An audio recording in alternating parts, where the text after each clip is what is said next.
Di bagian sebelumnya, tim Sri Lanka mengalami kekalahan karena kesombongannya sendiri. Kekuatan roh pelindung Tangsan yang kebal terhadap api justru berbalik menjadi kelemahannya. Setelah menelan kenyataan pahit tersebut, mereka pun bertekad bangkit untuk menghadapi Sikyu di pertandingan berikutnya yang dianggap sebagai lawan terberat.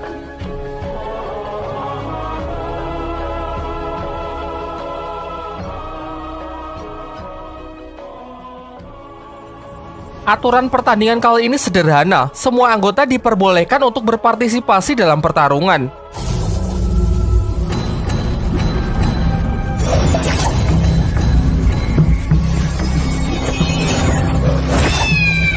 Namun Akademi Changhui tetap sama, hanya mengirimkan Sikyu seorang. Sementara di sisi lain, semua anggota Sri Lanka serentak maju memperlihatkan hasil latihan mereka selama ini. Akan tetapi ketika Tangsan nyaris memulai serangan pertamanya, tiba-tiba Sikyu mengangkat tangan dan malah mengatakan kalau ia mengaku kalah. Semua orang pun dibuat sangat kebingungan. Pertandingan akhirnya dihentikan karena Akademi Changhui telah menyerah sehingga tim Sri Lanka dinyatakan sebagai pemenang. Selepas itu, Sikyu secara diam-diam menemui Tangsan dan mengatakan bahwa apa yang baru saja ia lakukan adalah bagian dari rencana Sinian. Sinian mengatakan kalau ia sangat tertarik dengan Akademi Sri Lanka dan ingin melihat potensi mereka di final turnamen kali ini. Sementara untuk Akademi Changhui sudah sangat percaya diri akan tetap bisa masuk final karena cuma kalah 1 kali. Di waktu yang bersamaan, bangsawan Tiando bersama sejumlah prajurit datang mengepung kediaman putra mahkota. Di sini ia mencurigai kalau putra mahkota kerajaan Tiando pikirannya sedang dimanipulasi oleh seseorang. Dugaannya ini bukan tanpa alasan. Menurutnya perubahan sikap putra mahkota yang sebelumnya selalu menentangnya dan mati-matian membela Sri Lanka kini seakan-akan sudah tidak peduli akan hal itu. Sampai akhirnya ia diajak masuk ke dalam ruangan. Sontak ia sangat terkejut saat melihat ada 2 putra mahkota. Putra mahkota yang palsu pun menunjukkan wujud aslinya yang sudah kita tahu bahwa ia adalah Hulena. Mengetahui hal itu, anggota bangsawan itu langsung bergegas lari keluar dan menyuruh prajuritnya untuk menangkap Hulena. Namun ternyata di luar seluruh prajuritnya telah dikalahkan oleh pasukan putra mahkota. Dan justru si bangsawanlah yang dituduh sebagai pemberontak karena ia tidak bisa membuktikan ucapannya. Di malam harinya, wasit pertandingan, sebut saja Master Krisan, mendatangi kediaman Akademi Sri Lanka. Diketahui kalau Master Krisan adalah master roh dengan 9 cincin yang memiliki kekuatan roh pelindung berwujud bunga krisan. Diceritakan kalau ia sangat tertarik dengan Dai Mumbai, karena ia tahu kalau Dai Mumbai sebelumnya telah memakan tanaman dewa berupa bunga krisan pemberian dari Tangsan. Dengan alasan itulah ia ingin menjadikannya sebagai murid. Ia pun mulai berulah dengan salah satu kemampuannya. Ia membius seluruh orang di tempat tersebut dan hanya menyisakan Dai Mumbai untuk ia ajak bicara 4 mata. Dalam pembicaraan itu, ia menyampaikan keinginannya dan berjanji akan membantu Dai Mumbai mendapatkan tahta di kerajaan Singluo, mengalahkan sang kakak yang selalu menjadi rivalnya. Akan tetapi Dai Mumbai dengan tegas menolak ajakannya karena ia tak ingin meninggalkan guru dan teman-temannya di Akademi Sri Lanka. Selain itu, ia juga tak ingin ada orang dari Balai Roh Pelindung yang ikut campur urusan kerajaannya. Di lain waktu, Tangsan bersama Shou pergi menemui Sikyu untuk mendengarkan informasi baru seputar rencana Sinian. Sikyu lalu mengajak mereka pergi ke Akademi Changhui untuk lebih meyakinkan Tangsan agar bersedia membantunya menyelesaikan masalah ini. Namun belum jauh masuk ke dalam, secara tak sengaja Shou mengaktifkan sebuah jebakan di akademi tersebut. Beruntung serangan-serangan itu tidak lebih cepat dari gerakan Shou yang malah sangat bersemangat karena merasa telah menemukan mainan baru.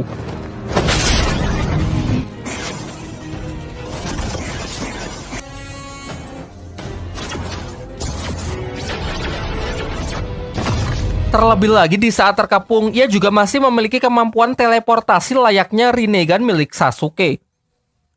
Setelah olahraga malam itu, Sikyu mengajaknya masuk ke dalam ruangan yang merupakan tempat Sinian menyeka para teman-temannya di Akademi Changhui. Diperlihatkan teman-temannya tersebut seperti orang linglung karena pikirannya berada di bawah kendali dari Sinian. Dengan mengungkapkan rahasianya, ia berharap Tangsan bersungguh-sungguh untuk mau membantunya mengalahkan Sinian setelah melihat kondisi sebenarnya di Akademi Changhui. Singkat cerita, tim Sri Lanka pun berhasil masuk ke final setelah kemarin mengalahkan Akademi Changhui. Mereka pun bergegas berangkat menuju kerajaan Balai Roh Pelindung karena pertandingan dari final turnamen ini akan diadakan di sana. Sementara itu, Pak Kepala Akademi yang sudah lebih dulu berangkat telah sampai di kota Roh Pelindung dan bermaksud mengurusi segala administrasi yang diperlukan untuk tim Sri Lanka. Namun para penjaga tak mengizinkannya masuk karena harus menunggu tim yang bersangkutan datang. Tak lama setelah itu datanglah Master Krisan yang melobi para penjaga sehingga Pak Kepala Akademi diizinkan masuk. Di sisi lain, Hulena pergi menemui ibunya yang tak lain adalah Bibi Dong, pemimpin di Balai Roh Pelindung. Dari pembicaraan mereka terungkap bahwa Hulena sebelumnya telah mendapatkan misi untuk mengambil alih identitas putra mahkota dari kerajaan lain. Pada awalnya, ia mengincar posisi dari Dai Mumbei sebagai pangeran kerajaan Xingluo. Namun rencananya tidak berjalan lancar karena status Dai Mumbei yang seakan menjadi pangeran buangan yang tak akan ada harapan untuk meneruskan tahta. Serta selain itu adanya kakak Dai Mumbei yang jauh lebih kuat darinya. Hingga pada akhirnya ia memilih putra mahkota kerajaan Tiando untuk ia taklukkan. Akan tetapi di sini terlihat Hulena sangat emosi karena merasa perjuangan dan pengorbanannya selama ini sama sekali tidak dihargai. Singkatnya, di akhir pembicaraan Bibi Dong memberikannya hadiah berupa siluman roh berusia puluhan ribu tahun sebagai cincin roh keempatnya agar putrinya tersebut bisa naik tingkat menyaingi Tang San. Di waktu yang bersamaan, kelompok Tang San juga telah sampai di kota kerajaan Balai Roh Pelindung. Di depan gerbang terlihat Master Krisan yang sudah menunggunya. Ia lalu meminta izin untuk membawa Tang San karena pemimpin Balai Roh Pelindung ingin menemuinya. Singkatnya, Tang San pun menurut. Master Krisan mengatakan bahwa ia hanya akan mengantarnya sampai luar ruangan, sehingga Tang San harus berjalan masuk sendiri menemui Bibi Dong. Di dalam, ia sempat bertemu dengan Hulena yang menunjukkan kalau dirinya juga telah memperoleh cincin siluman roh berusia puluhan ribu tahun. Setelah kepergian Lena, ia pun akhirnya bertemu dengan Bibi Dong. Tang San. Dengan kekuatannya, ia mampu menekan Tang San dan memaksanya untuk menunjukkan kekuatan dari roh pelindungnya, termasuk roh pelindung yang selama ini ia rahasiakan, yaitu Palu Huotian. Setelah mengetahui hal itu, Bibi Dong pun semakin yakin kalau anak di depannya adalah putra dari Tang Hao, musuh bebuyutan dari Balai Roh Pelindung. Namun untuk saat ini, ia masih belum berniat membunuh Tang San, dan malah melepaskannya pergi sambil mengatakan sampai jumpa di pertandingan. Selepas pembicaraan itu, di luar Master Krisan sudah menunggunya. Dan disinilah Tang San bertemu dengan seorang Master Roh yang ciri-cirinya persis dengan orang yang telah membunuh Suyanto di hutan pertarungan bintang. Ia lalu menanyakan hal ini kepada Hulena, dan dijelaskan bahwa orang tersebut adalah Master Roh dengan 9 cincin kepercayaan dari Bibi Dong yang memiliki kekuatan roh pelindung hantu iblis, sebuah kekuatan yang sangat cocok untuk seorang pembunuh. Tang San pun langsung menyampaikan kecurigaannya kalau si hantu iblis adalah seorang pengkhianat yang memiliki rencana jahat. Namun sebelum ada bukti yang jelas, Hulena belum bisa mempercayai hal itu sepenuhnya. Ia lalu meminta Tang San untuk menyelidikinya lebih lanjut, dan sebagai gantinya ia akan meminjamkan kartu perpustakaannya kepada Tang San. Karena kebetulan Tang San ingin pergi ke perpustakaan Balai Roh Pelindung untuk mencari arsip mengenai kisah cinta Bibi Dong yang diceritakan dulu pernah Chinlock dengan Master Xiao. Di sini ia membohongi Hulena, karena sebenarnya Tang San ingin mencari catatan mengenai perang besar Balai Roh Pelindung di masa lalu yang melibatkan Tang Hao, ayahnya, serta sampai menewaskan ibunya.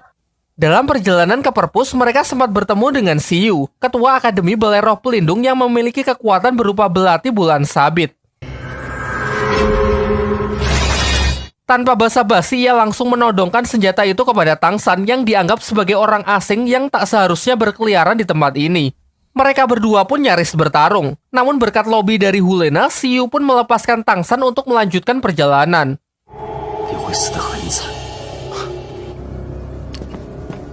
Sementara itu, Master Xiao yang merasa khawatir dengan Tang San menyusulnya pergi ke tempat Bibi Dong.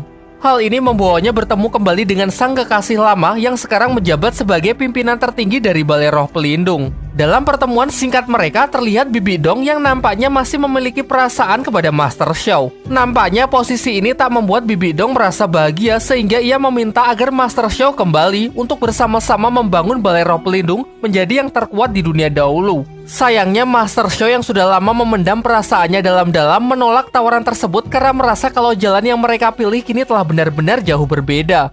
Setelah drama itu, di luar ia akhirnya bertemu dengan Tang San. Namun di sini mereka malah tersesat dan cuma muter-muter karena sama sekali tak tahu jalan. Sampai ketika melewati sebuah lorong, mereka berpapasan dengan seorang penjaga yang langsung memberikan hormat dan berkata siap melayani setelah melihat kartu yang dibawa Tang San. Tang San sendiri juga terkejut saat tahu kalau kartu tersebut ternyata bukan cuma kartu perpus, melainkan sebuah plat tanda bangsawan. Sementara itu, rombongan Sri Lanka masih terlihat melanjutkan perjalanan menuju penginapan. Namun tiba-tiba Dai Mumbei diserang oleh sang kakak, yang langsung mematahkan cakar harimaunya. Sang kakak lalu mengatakan kalau Dai Mumbay masih sangat lemah bahkan setelah mendapatkan cincin roh keempatnya. Di sini ia terus mematahkan semangat dari adiknya tersebut dan menyarankan agar menyerah saja jika tidak ingin mati saat melawan dirinya nanti di arena. Kembali ke Tangsan, berkat arahan dari seorang penjaga, ia dan Master Xiao berhasil tiba di perpustakaan untuk mencari catatan mengenai perang besar yang melibatkan keluarganya. Namun sayangnya saatlah ketemu, halaman terpenting dari buku itu ternyata hilang. Seakan-akan ada seseorang yang memang sengaja menyobeknya. Di sisi lain, kakek Dugu menghadiri undangan rahasia ke Balai Roh Pelindung, di mana di sana pimpinan klan Kibou dan kakek pedang sudah menunggunya. Ternyata pertemuan rahasia ini bertujuan untuk mengumpulkan seluruh master roh hebat dari seluruh negeri guna menjalankan rencana seseorang yang misterius untuk membunuh Bibi Dong. Setelah pertemuan itu, kakek Dugu bergegas menemui Tangsan untuk memberitahukan mengenai rencana kudeta terhadap Bibi Dong. Ia lalu mengatakan kalau setidaknya sudah ada 6 master roh dengan masing-masing 9 cincin yang menghadiri pertemuan rahasia tersebut. Di sini ia mengungkapkan kecemasannya kalau hal buruk akan terjadi sehingga ia menyuruh Tangsan agar selalu waspada. Singkat cerita, saat Tangsan kembali ke akademi, ia mendapatkan kabar bahwa Dai Mumbay kini benar-benar down setelah pertemuannya dengan sang kakak di perjalanan sebelumnya. Diperlihatkan kalau kekuatan roh pelindungnya kini telah cacat dan mustahil bisa naik ke arena dengan kondisi seperti ini. Menurut Master Xiao, kekuatan roh pelindung dari Dai Mumbay masih bisa dipulihkan. Namun bukan dengan obat-obatan, melainkan hanya semangat Dai Mumbay sendirilah yang bisa menumbuhkan cakar harimaunya kembali. Singkatnya, Master Xiao mengutarakan sebuah ide untuk membangkitkan semangat dari Dai Mumbay, yaitu dengan menyuruh Su Ying untuk pergi menantang kakak Dai Mumbay. Dengan menempatkan Su Ying ke dalam bahaya, diharapkan bisa menggerakkan hati Dai Mumbay dan membuatnya memiliki semangat juang lagi untuk bertarung. Di sini Master Xiao menegaskan bahwa hanya Dai Mumbay lah yang bisa menyelamatkan Su Ying karena statusnya yang sesama pangeran kerajaan Xingluo. Sementara itu, Su Ying ternyata benar-benar mendatangi camp dari kakak Dai Mumbay. Ia kemudian memanas-manasinya dengan mengatakan bahwa Dai Mumbay lah yang lebih pantas mewarisi tahta ketimbang sang kakak. Terpancing dengan ucapan itu, akhirnya mereka pun bertarung.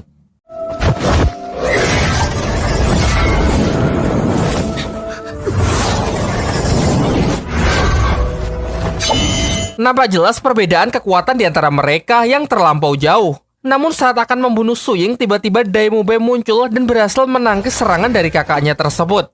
Diperlihatkan saat sedang beradu kekuatan, cakar harimau yang sebelumnya patah perlahan kini mulai tumbuh. Dibarengi dengan semangatnya untuk menyelamatkan Su Ying, ia pun berhasil menekan kekuatan dari kakaknya. Sampai sebelum semuanya bertindak lebih jauh, Master Krisan datang dan segera menghentikan pertarungan mereka. Di pihak lain, di kediaman Akademi Changhui, Xin Yan mengatakan kalau di pertandingan final kali ini CQ tidak akan sendiri.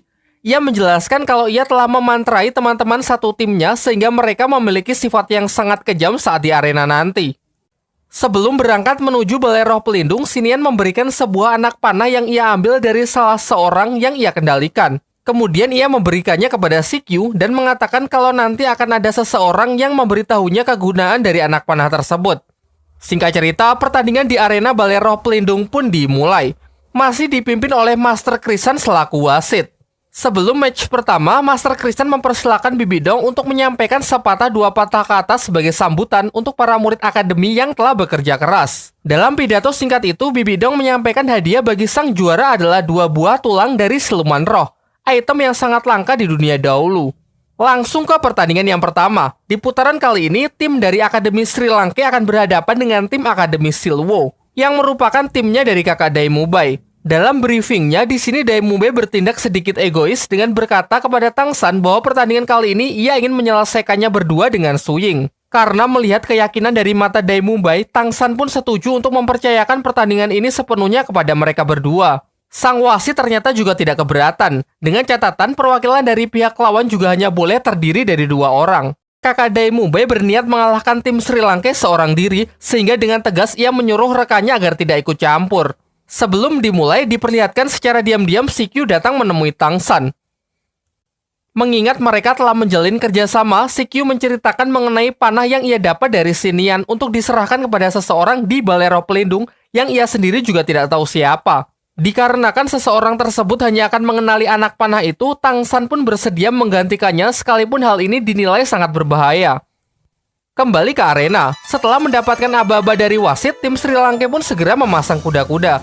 Dan ternyata Daemumbe dan Suying berhasil melakukan fusion, yaitu sebuah teknik yang menyatukan kekuatan roh pelindung mereka. Master Shao lalu menjelaskan bahwa teknik ini bukanlah teknik yang mudah, karena untuk melakukannya dibutuhkan chemistry yang sangat baik dan saling percaya satu sama lain. Terlihat jelas wujud dari harimau putih milik Daemumbe yang mendapatkan buff kecepatan super dari Suying.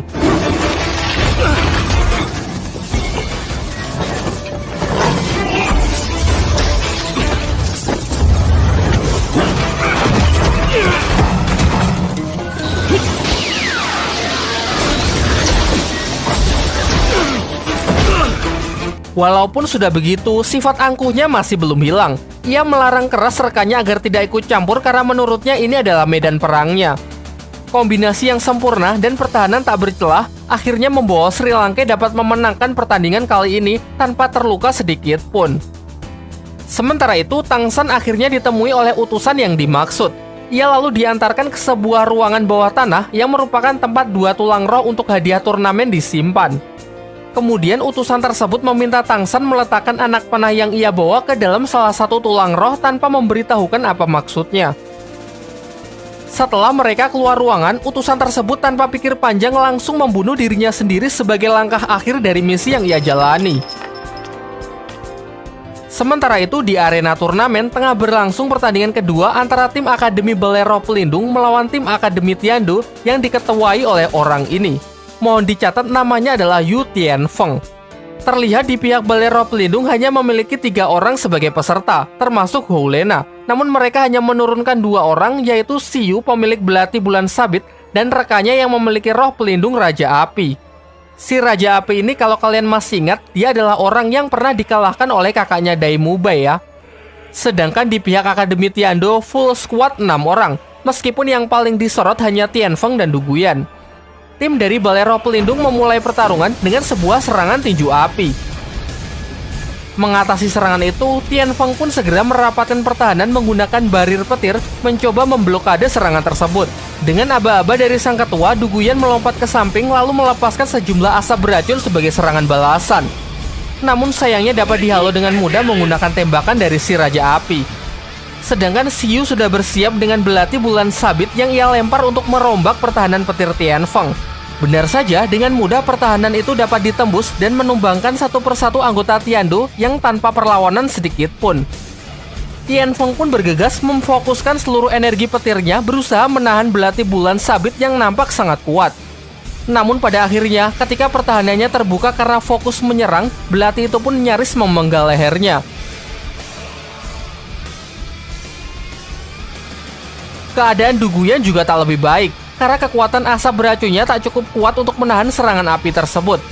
Pertandingan pun berakhir dengan kemenangan mutlak bagi tim Balai Roh Pelindung. Kembali ke Tang San dan Xiao Wu, mereka melanjutkan penyelidikan dengan pergi ke perpustakaan untuk memeriksa beberapa catatan.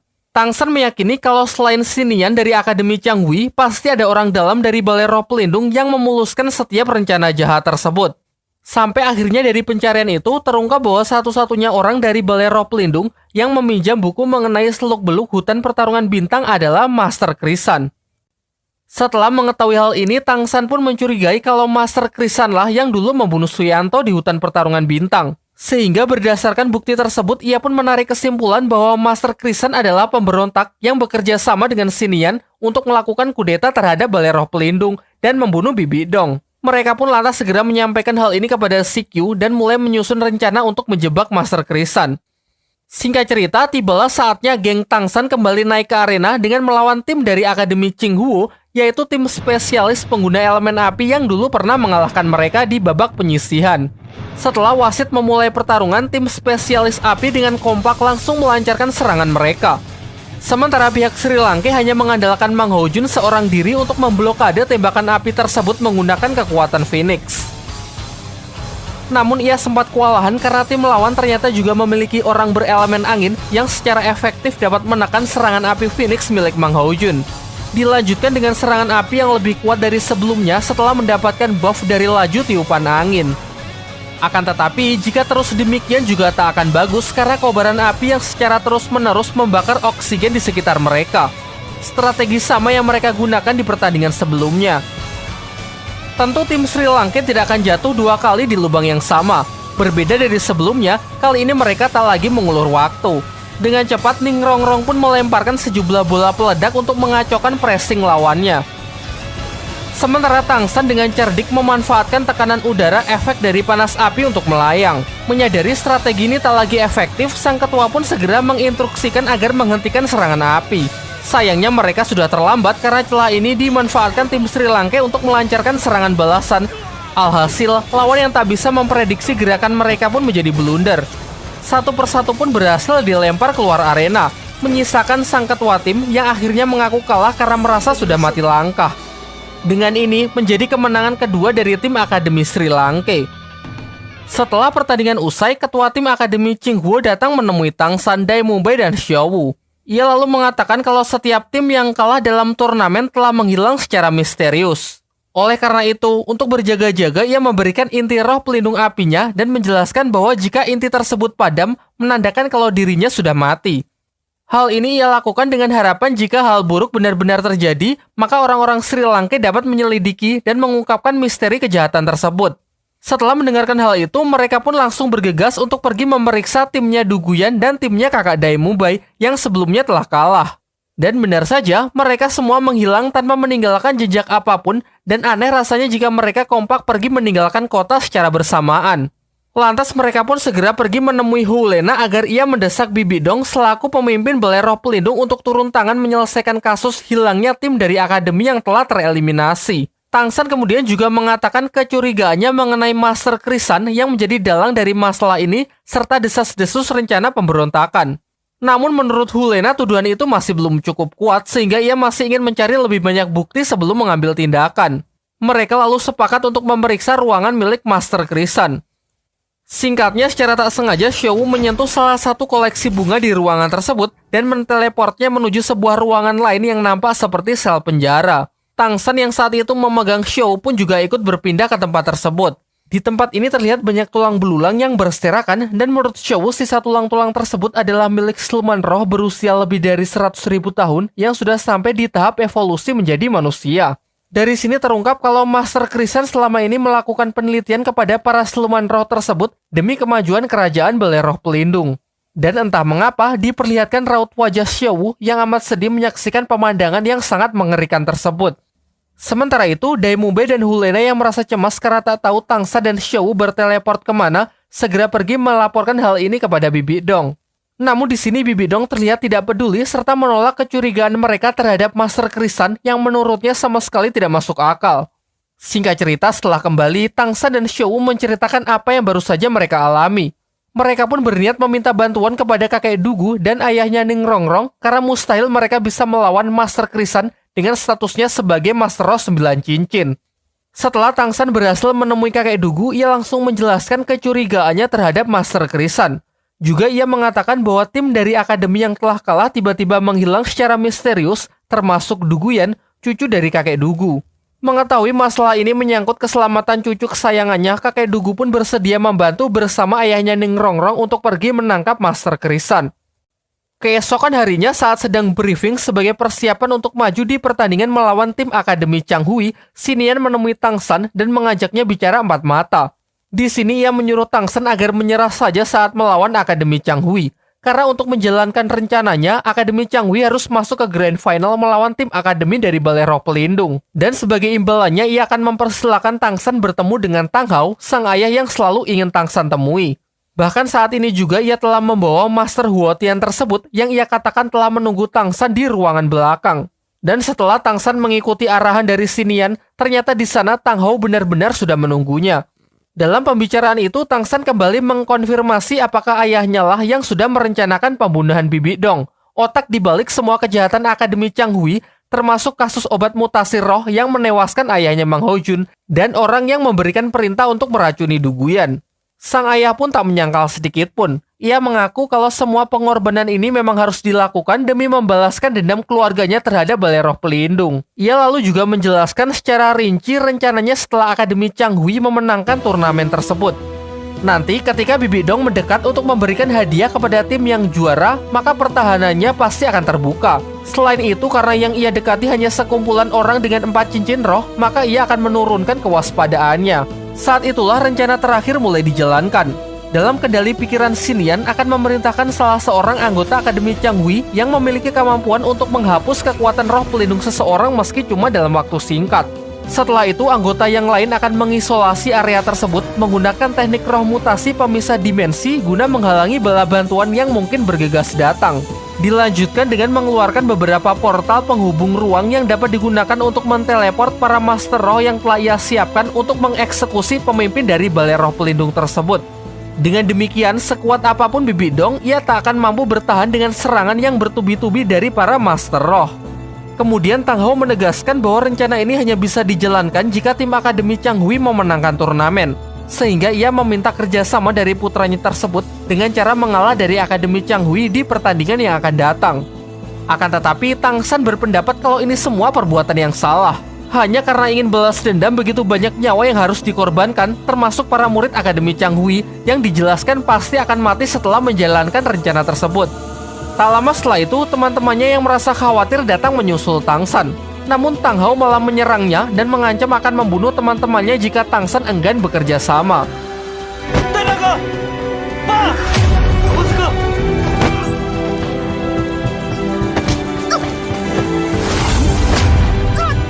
Akan tetapi, hal ini justru membuat Tang San sadar kalau ia sedang berada di alam ilusi yang diciptakan oleh Xinian. Dikarenakan kemampuannya tersebut hanya untuk mengendalikan pikiran tanpa bisa membaca ingatan. Oleh sebab itu, Xinian hanya dapat meniru ayahnya secara fisik, bukan sifat dan kebiasaannya. Sampai akhirnya Xinian menampakkan dirinya dan beralih rencana untuk membunuh Tang San. Meskipun sudah keluar dari dunia ilusi, kekuatan mereka masih terpaut terlalu jauh. Beruntung, sekali lagi kekuatan dari sang ibunda yang berada di dalam diri Tang San membantunya dan berhasil memojokkan Xinian. Akibat Xinian yang telah dikalahkan di dalam dunia ilusinya sendiri, di dunia nyata dirinya terlihat seperti orang linglung. Hal ini juga membuat para murid Akademi Changhui terlepas dari pengaruh kekuatan pengendali pikirannya. Si Q yang mengetahui hal ini langsung cus ke lokasi dan memutuskan untuk mengundurkan diri karena merasa sudah tidak ada gunanya lagi ia mengikuti turnamen. Sementara itu, diperlihatkan kakek Dugu yang tengah bersiap melakukan penyergapan kepada Master Krisan bersama Master Roh dari klan Kibau. Di sini Ayah Ning Rongrong mengungkapkan alasan ia setuju untuk bekerja sama mencegah pemberontakan adalah agar bisa menjalin hubungan yang semakin kuat dengan balai roh pelindung. Tak lama setelah itu, orang yang ditunggu akhirnya muncul.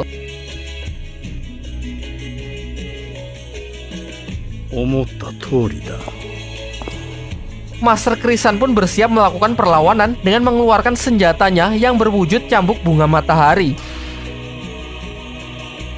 Lanjut ke bagian 12.